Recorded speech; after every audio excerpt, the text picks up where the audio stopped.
যখন কোনো বান্দা সূরা ফাতিহার একটা করে আয়াত বলে আলহামদুলিল্লাহি রাব্বিল আলামিন, সঙ্গে সঙ্গে আল্লাহ জবাব দিয়ে বলেন হামিদানি আবদি, বান্দা তুই আমার প্রশংসা করলি।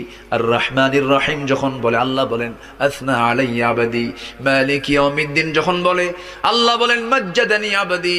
এরপরে যখন বলে ইয়াকা না'বুদু ওয়া ইয়াকা নাস্তাঈন পর্যন্ত যখন বলে আল্লাহ বলেন বান্দারে তুই আমার কাছে কি চাস, প্রাণ খুলে চা রে বান্দা। ইহদিনাস সিরাতাল মুস্তাকিম থেকে শুরু করে নিয়া ওয়ালাদ-দাল্লিন পর্যন্ত যখন বান্দা বলে তখন আল্লাহ বলেন বান্দা নামাজের মধ্যে এমন প্রেমের খেলা খেললি বান্দা, তুই যা চাইলি সব আমি আল্লাহ কবুল করলাম। ওই বান্দা যখন রুকুতে যায় আল্লাহ তখন অস্থির হন।